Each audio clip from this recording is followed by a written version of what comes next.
성령 강림 주일입니다. 성령 강림 주일은 말씀드린 대로 사도행전 2장에 기록된 성령 강림 사건을 기념하는 그런 주일이에요. 오늘 우리가 요한복음 14장 말씀을 읽었는데, 요한복음 14장 말씀은 우리 예수님께서 제자들과 함께 마지막 만찬 가실 때 제자들에게 주신 말씀입니다. 이 만찬석에서 우리 예수님께서 이제 떠나가실 것을 제자들에게 이야기하신 것이죠. 그러니까 이 제자들이 예수님께서 떠나가신다는 소리를 듣고 마음에 근심하고 또 참 혼란스럽고 염려하고 걱정하는 그런 마음이 생긴 거예요.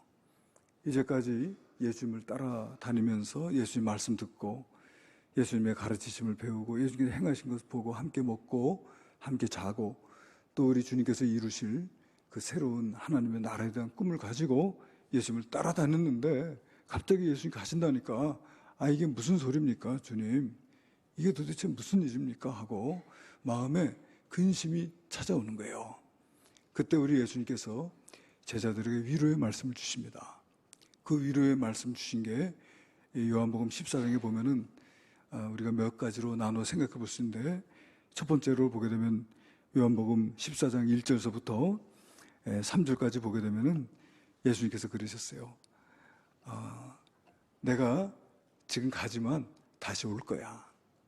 내가 다시 오면은 내가 지금 너희들 아버지 집에 거처를 예비하러 가니까 거처를 예비하면은 내가 다시 와서 너희들을 인도하여 나 있는 곳에 너희도 있게 할 거야. 할렐루야. 염려하지 마. 내가 다시 올 거야. 내가 너희들 있을 곳을 예비하러 가니까 다 예비하면은 다시 와서 너희들을 내가 인도해서 내가 너희와 함께 있을 거야. 제자들이 위안이 됐겠어요? 됐겠어요? 안 됐겠어요? 안 돼요? 돼요? 아마 제자들이 위안이 됐을 거예요. 주님 다시 오신다고 하니까. 그리고 우리 예수님께 제자들이 또 뭐라고 하시냐면은 내가 지금 가지만 너희들이 내 이름으로 기도해. 그러면 내가 들을 거야. 할렐루야. 자, 요한복음 14장 13절 14절 우리 한번 같이 한번 읽어봅시다. 시작. 너희가 내 이름으로 무엇을 구하든지 내가 행하리니 이는 아버지께로 하여금 아들로 말미암아 영광을 받으시게 하려 함이라. 내 이름으로 무엇이든지 내게 구하면 내가 행하리라. 내가 없다고 해서 너희와 관계가 끊어지고 연결이 끊어지고 그게 아니야. 너희들이 내 이름으로 기도하면은 내가 들을 거야. 내가 그대로 행할 거야. 할렐루야. 그러니까 제자들의 마음의 위안을 얻어요. 그리고 세 번째 주신 말씀 뭐냐면은 16절입니다. 16절 말씀 같이 한번 읽어볼게요. 내가 아버지께 구하겠으니 그가 또 다른 보혜사를 너희에게 주사 영원토록 너희와 함께 있게 할 거야. 할렐루야. 할렐루야. 또 다른 보혜사를 주신다. 보혜사는 누구신데? 보혜사는 예수님이시에요. 예수님이 이 땅에 오셔서 우리 죄를 사해 주시고 또 우리를 사망에서 건지실 수 있도록 부활하신 거예요. 다시 사셔서 부활의 첫 열매가 되셔서 우리로 하여금 부활과 영생의 소망을 갖게 해주신 거예요. 예수님은 우리의 보혜사세요. 그런데 우리 하나님께서 또 다른 보혜사를 보내주신다. 그래서 그 보혜사로 하여금 너희와 영원토록 함께 있게 할 것이다. 할렐루야. 제자들이 큰 위안을 얻었을 것입니다. 그리고 14장 27절에 보면 여기 뭐라고 했냐면은 평안을 너희에게 끼치노니 곧 나의 평안을 너희에게 주노라. 예수님의 평안을 제자들에게 주셨어요. 세상이 주는 것과 같지 아니한, 세상이 알 수도 없는 이 평안을 제자들에게 주셨습니다. 할렐루야.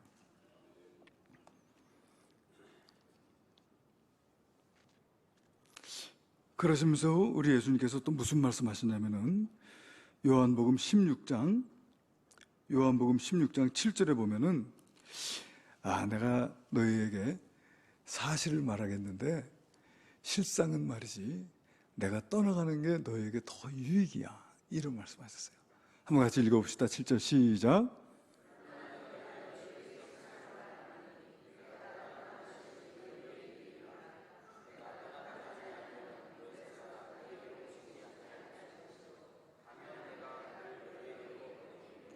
아멘.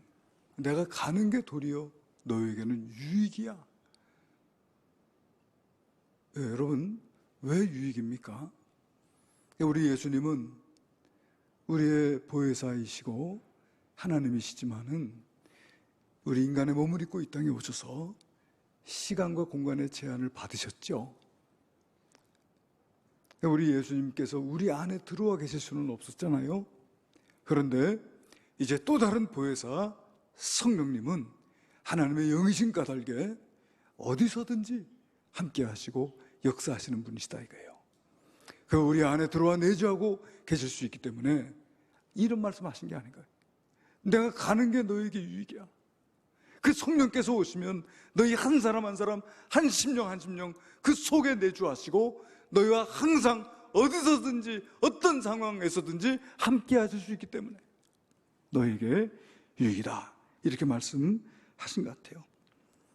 그리고 요한복음 16장 13절에 보니까 그 진리의 성령이 오시면 너희를 모든 진리 가운데로 인도하실 것이다 이런 말씀하셨어요. 여러분, 성령이 누구십니까? 성령님이 누구십니까? 성령님은 하나님이십니다. 아멘. 성령님은 어떤 능력이나 어떤 도구가 아니고 그분은 하나님이세요. 우리가 이제 성령님을 대해서 성령 받아라 이렇게 성령이 마치 무슨 물건인 것처럼 무슨 우리의 소유물인 것처럼 그런 식으로 표현하는 것은 옳지 않아요. 성령님은 제일 먼저 그분은 하나님이세요. 믿습니까? 성부, 성자, 성령 삼위일체 하나님 가운데 제 3위가 되시는 하나님이세요. 성부, 성자, 성령, 성삼위 하나님이세요. 삼위일체 성부, 성자, 성령 세 분께서 일체가 되신다는 거예요. 이게 참 어려운 교리죠. 우리가 잘 깨달아 할 수 없지만은 성부, 성자, 성령 이 세 분, 이분이 한 분 하나님이시라고 하는 이 믿음을 우리가 가지고 있어야 됩니다. 그리고 이 성령님은 어떤 분이냐면은 인격적인 분이세요. 말이 좀 어폐가 있죠. 하나님을 사람 인자를 써서 인격이라고 하면 안 되죠. 하나님은 신격을 갖고 계신 분이죠. 그럼에도 불구하고 인격이라고 하는 건 뭐냐면은 지성과 감정과 의지를 갖고 계신 분이시다 그런 뜻이에요. 이제 인격을 가졌다는 말은 이제 지성과 감정과 의지를 갖고 계시다 그 말이죠.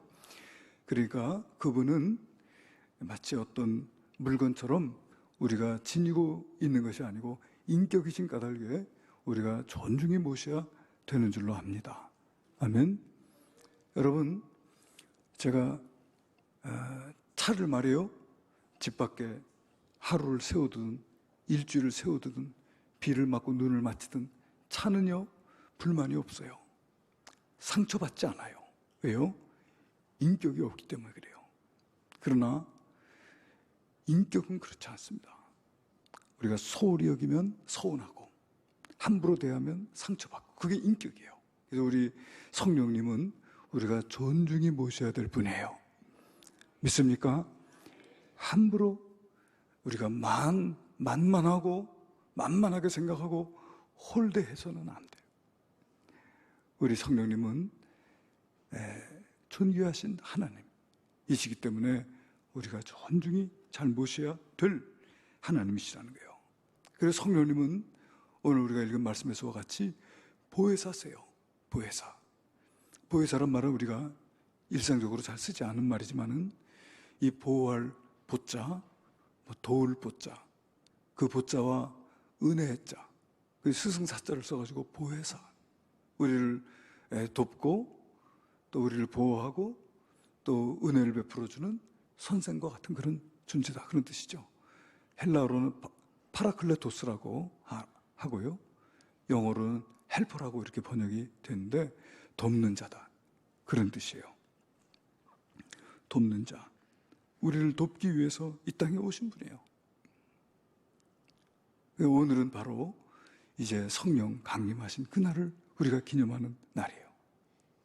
오늘 우리가 특별히 하나님께 예배하지만 오늘은 성령 하나님을 기억하면서 성령 하나님께 예배한다, 이렇게 생각하면 좋을 것 같아요. 여러분, 그러니까 우리 예수님께서 이제 부활하신 뒤에, 우리 예수님께서 부활하신 뒤에 40일을 이 땅에 머무셨어요. 40일 이 땅에 머무시면서 부활하신 몸으로 제자들을 만나시고, 부활하신 몸으로 사람들을 만나주시고, 예수님께서 부활하신 그 확증을 보여주셨어요. 때로는 제자들과 함께 음식을 드시기도 했고요, 때로는 500여의 사람들 앞에 일시에 나타나기도 하셨고요. 그렇게 예수님께서 40일을 보내시고, 그리고 이제 승천하셨잖아요. 승천하실 때 우리 예수님께서 제자들에게 이렇게 이야기합니다. 너희들은 예루살렘을 떠나지 말고 내게 들은 바 아버지께서 약속하신 것을 기다려라. 몇 날이 되지 않아서 성령의 충만함을 받을 것이다. 할렐루야. 그 말씀을 주셨어요. 예수님의 그 말씀을 기억하고 제자들이 함께 모여서 성령 받기를 위해서 기도했습니다. 여러분, 예수님께서 예루살렘 떠나지 말고 성령 받기를 기다리라, 이렇게 했으면은 어떻게 해야 돼요? 기다려야 되지요. 아멘 좀 하세요. 설교를 하러 가시는 거예요, 지금?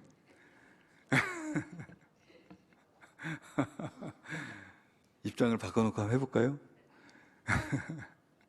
어떻게 해야 돼요, 여러분? 기다려야 돼요. 기다리라고 하셨으면 기다려야 돼요. 근데 기다리라고 하셨을 때 그 말씀을 들은 자들이 성경에 보니까 500명쯤 된 것 같아요. 그런데 예수님의 말씀대로 기다리면서 기도한 자들은 120만 밖에 되지 않아요. 사도행전에 1장 4절에 보니까 사도와 함께 모이사 그들에게 분배하여 이르시되 예루살렘을 떠나지 말고 내게 들은 바 아버지께서 약속하신 것을 기다리라.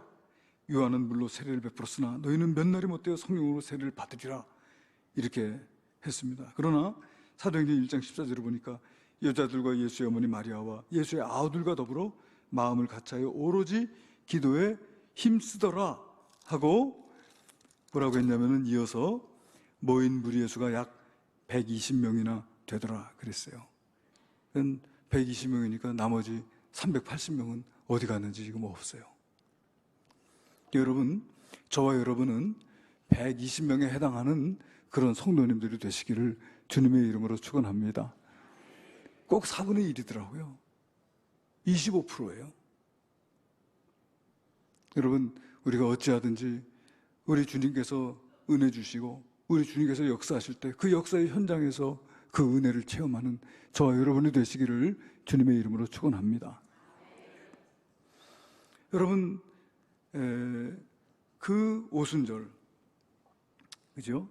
그러니까 예수님 부활하신 지 40일이 지나고 우리 예수님 승천하신 지 열흘이 지났어요. 부활하신 지 50일째가 되는 그 오순절에 제자들이 열심히 함께 모여서 마음을 합해서 성령 받기를 위해서 기도하고 있을 그때에 호련히 말이죠. 호련히 사도행전 2장 1절에 보니까 하늘로부터 급하고 강한 바람 같은 소리가 있어요. 아주 급하고 강한 바람 소리.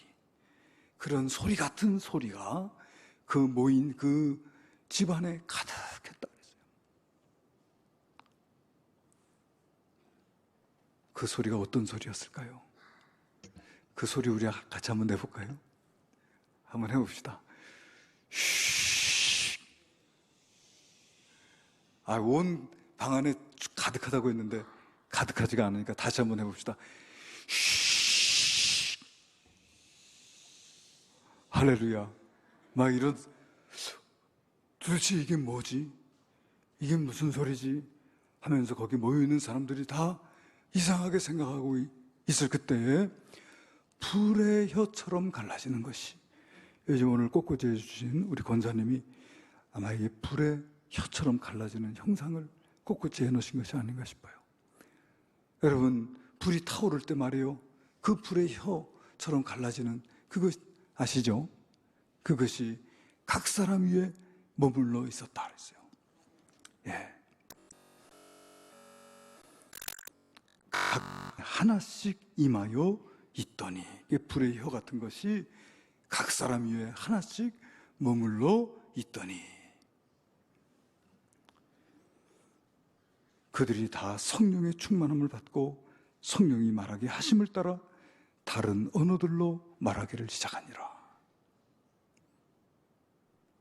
그렇게 해서 거기 모여있는 그 무리들이 성령의 충만함을 받았고요, 거기 모여있는 무리들은 그것이 바로 성령께서, 우리 예수님께서 말씀하신, 하나님께서 주신다고 하신 바로 그 성령이 임한 것이라고 믿어 의심치 않았어요.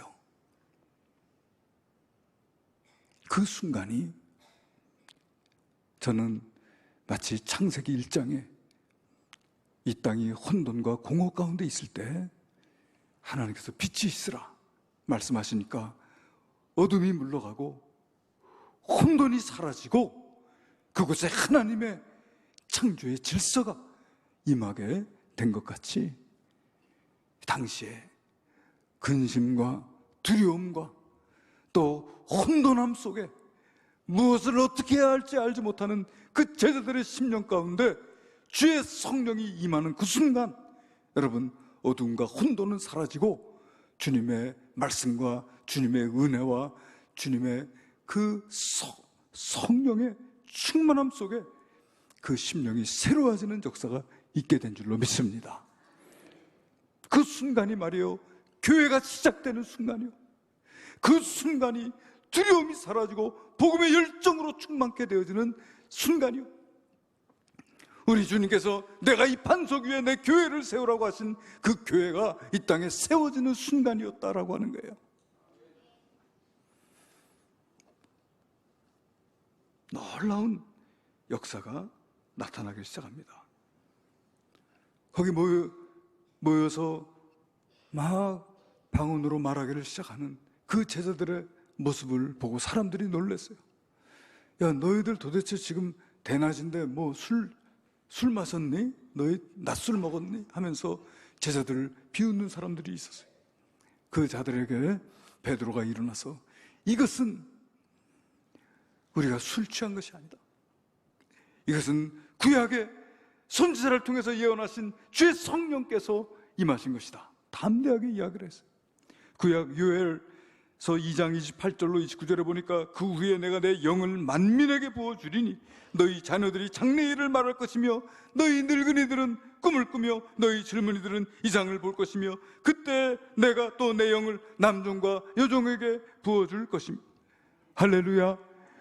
이 요엘 선지자를 통해서 주시겠다고 약속하신 주의 성령이 임하신 것이다. 구약 성경이 오늘 우리에게 응하신 것이다. 이렇게 설명을 합니다. 여러분, 성령이 이 땅에 오실 것이라고 하는 이 약속은 요엘 선지자 외에도 세례 요한도 마태복음 3장 11절에 보니까 세례 요한이 이렇게 말해요. 나는 너희로 회개하게 하기 위하여 물로 세례를 베풀거니와 내 뒤에 오시는 이는 나보다 능력이 많으시니 나는 그의 신을 들기도 감당하지 못하겠노라. 그는 성령과 불로 너희에게 세례를 베푸시리니. 아멘. 예, 성령과 불로 세례를 주시겠다고 하셨더니 그분이 마침내 우리에게 이 성령으로 세례를 주신 것이다. 그렇게 설명을 하는 것이죠. 이제까지 두려워서 떨던 사도의 모습은 온데간데 없고 하나님의 말씀으로 이 주어진 상황을 설명하고 주의 성령의 충만함으로 담대히 복음을 증거하는 베드로의 모습을 우리가 볼 수가 있어요. 그날의 베드로의 설교를 듣고 은혜를 받고 감동을 받아 주께로 돌아온 자의 수가 3,000명이나 될 정도로 주의 성령의 그 강력한 역사가 충만하게 임했던 것을 볼 수가 있어요. 여러분, 성령께서 이 땅에 오신 목적이 있습니다. 성령께서 이 땅에 오신 목적은 우리 예수님께서 사도행전 1장 8절에 말씀하시기를 오직 성령이 너에게 임하시면 너희가 권능을 받고 예루살렘과 온 유대와 사마리아와 땅끝까지 이르러 내 증인이 되리라. 할렐루야. 오직 성령이 너에게 임하시면 너희가 권능을 받고 내 증인이 되리라. 그러니까 우리가 능력받아 복음의 증인되게 하기 위해서 성령님은 이 땅에 오셨습니다. 여러분, 성령 충만한가 아닌가? 그것을 가늠할 수 있는 기준은 내가 지금 복음의 증인으로서의 삶을 살아가는가? 그것을 보면 돼요. 왜냐하면 성령께서 오신 목적은 우리로 하여금 복음의 증인되게 하기 위하기 때문에.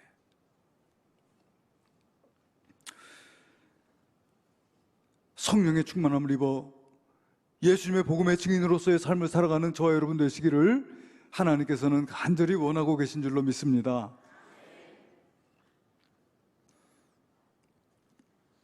성령께서 이 땅에 오신 이유는 우리 예수님께서 마태복음 28장에 말씀하신 대로 우리가 가서 모든 족속으로 제자를 삼아 제자 삼는 거, 그거 목적해서 오신 것이죠. 우리 예수님께서 이 반석에 내 교회를 세우리니 음부의 권세가 이기지 못하라고 했는데 음부의 권세가 이길 수 없는 주님 몸된 교회 세우는 거, 그 성령께서 이 땅에 오신 목적이라고 할 수가 있어요. 성령께서 이 땅에 오셔서 하시는 일이 무엇이냐면은 여러분, 하나님의 뜻 가운데로 우리를 인도하는 것인 줄로 믿습니다. 고린도전서 2장 10절에 보니까 오직 하나님이 성령으로 이것을 우리에게 보이셨으니 성령은 모든 것 곧 하나님의 깊은 것까지도 통달하시느니라 그랬어요. 그러니까 성령께서는요, 하나님의 깊은 뜻을 알고 그 하나님의 뜻 가운데로 우리를 인도하시는 분이십니다. 요한복음 16장 13절에 그러나 진리의 성령이 오시면 그가 너희를 모든 진리 가운데로 인도하시리니, 우리를 모든 진리 가운데로 인도하시는 성령님이신 줄로 믿습니다. 우리가 성령의 충만함을 입으면 그 성령님은 우리를 진리로 인도하신다. 또 여러분, 죄와 사망의 권세에서 우리를 벗어나게 해주십니다. 여러분, 로마서 8장 2절에 보니까 이는 그리스도 예수 안에 있는 생명의 성령의 법이 죄와 사망의 법에서 너를 해방하였음이라. 다시 말하면 성령 충만 받은 사람들이 죄를 이길 수 있다는 거예요. 성령 충만 받은 사람들이 사망을 두려워하지 않는다는 거예요. 믿습니까? 여러분, 사망이 두렵습니까? 우리 예수 안에 있는 자들은 사망이 두렵지 않은 줄로 믿습니다. 사망하지 않기 때문이 아니죠. 우리가 늙고 병들고 죽는 것은 우리의 삶의 한 과정이에요. 우리 모두 다 한 번 죽는 것은 너에게 정해진 것이라고 하는 하나님의 말씀에서 벗어날 수 없어요. 그럼에도 불구하고 죽음은 끝이 아니라 하나의 과정이며 사망의 권세를 물리치고 부활하신 예수 그리스도께서 우리를 부활의 생명으로 우리를 인도해 줄 줄로 믿습니다. 제가 말씀드렸다시피 종교개혁자였던 마틴 루터가 아주 유명한 말 하지 않았습니까? 죽음은 이제는 성도들에게는 천국문을 열어주는 하인이다, 그런 말 했어요. 얼마나 멋있습니까, 여러분? 우리가 언젠가 죽음을 딱 만나면 죽음은 우리 앞에서 비켜서면서 천국문을 열어줄 것이다. 믿습니까? 그래요. 그래서 사망을 두려움으로 일생에 매여 종노릇하는 삶을 살지 않게 하시고 우리가 죽음을 예비하고 준비하는 삶을 살아가도록 인도해 주신다는 거예요. 성령께서 그런 일을 하세요. 또 성령님은요, 우리를 위해서 지금도 기도하고 계십니다. 우리는 때로는 어떻게 기도해야 할 바를 알지 못할 때도 있어요. 어떻게 기도하는 것이 옳으냐 잘 모를 때도 있어요. 그러나 성령님, 하나님의 기쁜 것까지라도 통달하시는 성령님께서 우리를 위해서 친히 간구하고 계세요. 로마서 8장 26절에 이와 같이 성령도 우리의 연약함을 도우시나니 우리는 마땅히 기도할 바를 알지 못하나 오직 성령이 말할 수 없는 탄식으로 우리를 위하여 친히 간구하신다고 말씀하고 계세요. 할렐루야. 여러분, 저 같은 사람은 참 복받은 목회자지요. 저는 우리 부모님이 저를 위해서 참 기도 많이 하세요. 오늘 새벽도 저를 위해서 간절하게 기도하신 것을 저는 알고 있어요. 그러나 때로는 자기를 위해서 기도해 주는 부모님이 없는 목회자도 있죠. 제 친구들 가운데도 그런 목회자들이 있어요. 저를 참 부러워합니다. 그러나 여러분, 우리가 분명히 알아야 될 건 뭐냐면, 믿는 부모님이 나를 위해서 기도하고 계시다면 그보다 더 감사할 일이 없지만은, 그러나 부모님이 이미 돌아가셨거나 또 부모님이 믿음이 없다 할지라도 여러분, 성령님께서 말할 수 없는 탄식으로 나를 위해서 기도하고 계신 줄로 믿으시기를 바랍니다. 우리 예수님도 하나님의 보좌 우편에서 우리를 위해서 간구하신다고 하지 않습니까? 예수님, 성령님, 우리를 위해서 기도하고 계신데, 여러분, 또 성령님은요, 우리를 거룩하게 하세요. 그분은 거룩하신 영입니다. 홀리 스피릿, 성령이세요. 그렇기 때문에 우리 성령님이 우리 안에 들어와 있다면 성령님은 우리를 거룩하게 하세요. 우리를 누추하고 망령된 삶에서 벗어나도록 우리를 인도해 주셔요. 그 성령님은 우리를 위로해 주십니다. 때로는요, 우리가 무슨 말을 해도 위로가 안 될 때가 있어요. 위로한다고 해주는 그 한마디 말이 도리어 마음을 후벼파고 상처를 주는 일도 얼마나 많습니까? 우리 인간이 위로할 수 없는 그 순간에도 우리 성령님은 하늘의 위로를 내려주시는 분이세요. 그리고 성령님은요, 우리 안에 들어와 계세요. 우리 안에 들어와 계세요. 고린도전서 6장 19절에 보니까 너희 몸은 너희가 하나님께로부터 받은 바 너희 가운데 계신 성령의 전인 줄을 알지 못하느냐. 너희는 너희 자신의 것이 아니라 말씀하고 계셔요. 그리고 성령님은 무엇보다도 하나님의 말씀을 우리에게 가르치고 생각나게 해주시는 분이세요. 요한복음 14장 26절에 보혜사 곧 아버지께서 내 이름으로 보내실 성령 그가 너희에게 모든 것을 가르치시고 내가 너희에게 말한 모든 것을 생각나게 하리라. 또 성령님은 우리에게 영적인 분별력과 통찰력을 주시는 분이세요.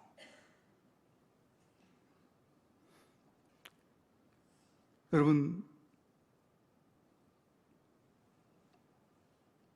성령의 충만함을 받아 이와 같은 성령님의 역사하심이 저와 여러분의 심령 가운데서 충만하게 역사하실 수 있게 되기를 주님의 이름으로 축원합니다.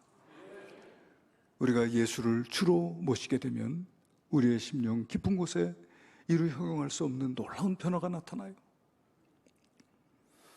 영혼 속에 영생으로 솟아나는 샘물이신 성령님, 이 성령님이 우리 안에 들어오셨기 때문이에요. 그 성령님은 우리의 심령을 소생시키시고 치유와 회복으로 인도하시고 우리를 거룩한 삶으로 인도해 주시는 분이세요. 우리가 죄를 이기고 승리할 수 있도록 우리를 인도해 주세요. 그러니까 여러분, 우리가 함께 기도해야 될 것은 뭐냐면 성령 충만 받기 위해서 기도해야 합니다. 성령님, 내게 충만히 임하여 주세요. 성령님, 나를 다스려 주세요.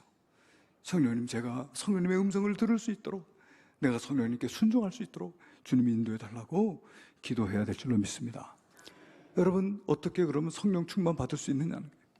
성령 충만 받으려면요, 하나님의 말씀을 사모하셔야 됩니다. 여러분, 사도행전 10장 44절에 보게 되면 베드로가 고넬료의 집에서 하나님의 말씀 전할 때 그 말씀을 전하는 그 자리에 성령이 임하여 그 말씀 듣고 있던 모든 사람들 가운데 충만하게 임했던 것을 볼 수가 있어요. 하나님의 말씀이 임할 때 거기에 성령의 충만함이 임합니다. 여러분, 두 번째 성령 충만 받는 비결은 뭐냐면 회개하는 겁니다. 여러분, 성령은 말씀드렸다시피 거룩한 영이세요. 누추한 곳에 오실 수 없어요. 망령된 곳에 임하실 수 없어요. 그렇기 때문에 우리가 성령을 모시기 위해서는 우리의 마음을 주님 앞에 내려놓고 우리의 마음속에 있는 모든 죄악된 생각들, 우리의 죄의 습관들, 교만과 불순종과 음란함과 탐욕과 이런 죄악된 생각들을 주님 앞에 내려놓아야 될 줄로 믿습니다. 우리가 주님 앞에 먼저 회개한 뒤에야 주의 성령의 충만함을 덧입을 수 있다는 거예요.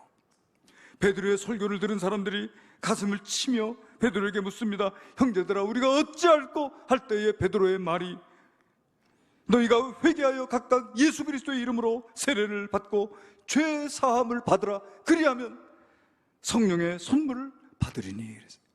할렐루야. 회개할 때 성령님이 임하실 수 있어요.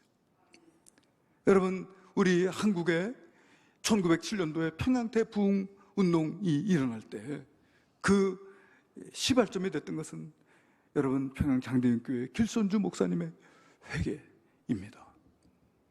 집회로 모였는데 영적인 답답함이 있어요. 하늘이 조금도 열리지 않고 주님의 은혜가 임하지 않고 냉랭하고 기도해도요, 기도가 천장에도 안 올라가요. 그런 영적인 답답함이 있을 때 이 길손주 목사님이 내가 바로 아간입니다. 나 때문에 성령이 임하시지 않습니다. 나 때문에 성령이 역사할 수 없습니다 하면서 자기의 죄를 회개하는 거예요. 내 친구가 죽었을 때 내 친구의 재산을 정리해 주면서 100불을 내가 가로챘습니다. 그 죄를 회개합니다 하면서 자기의 죄를 통회하고 잡아갈 때, 그때 여러분 참으로 이제까지 상상할 수 없는 놀라운 성령의 임하심이 그 가운데 있었다는 거예요. 말씀을 전하는 자나 듣는 자나 모두 다 죄를 회개하며 통회 자복하며 성령의 은혜를 받아 누리는 역사가 나타나게 된 것입니다. 그리고 기도해야 돼요.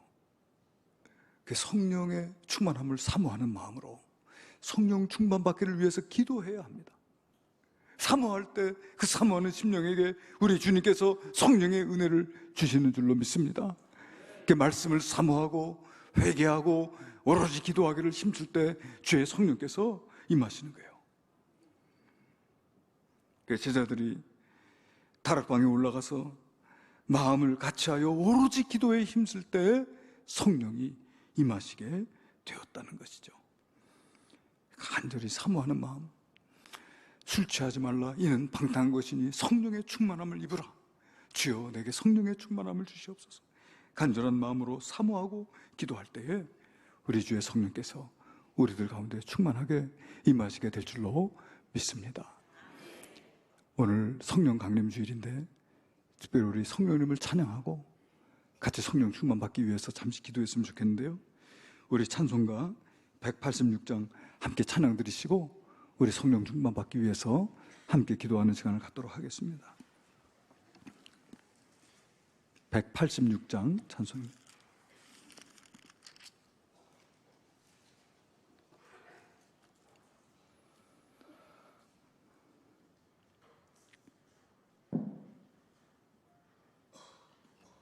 (186장) 영화로우신 주 성령 찬양 드리시겠습니다.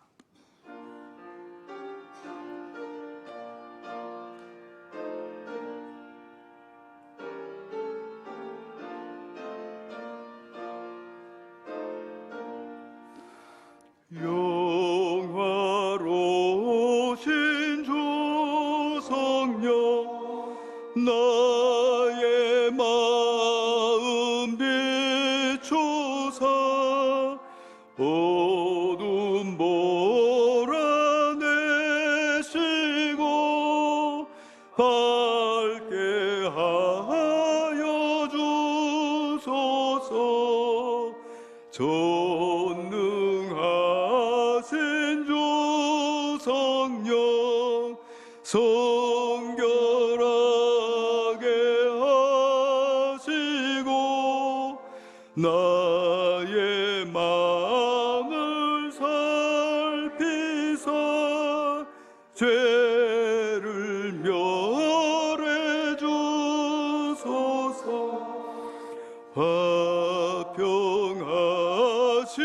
주 성령 슬픈 맘에 오셔서 온갖 괴로움 없애고 기쁜 마음을 주소서. 거룩하신 주 성령 나의 맘에 계시사 망령된 일 없애고 홀로 주관하소서.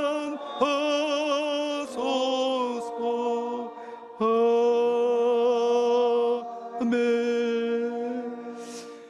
여러분 자리에서 다 일어나십시오. 다 일어나셔서 우리 한번 두 손을 들고 한번 기도해 봅시다. 두 손을 드시고, 이 시간 우리의 죄를 회개하며 성령 받기를 위해서 기도하며 간절히 사모할 때 주님께서 우리의 심령에 성령의 충만함을 주실 줄로 믿습니다. 다 같이 한번 기도하시겠습니다.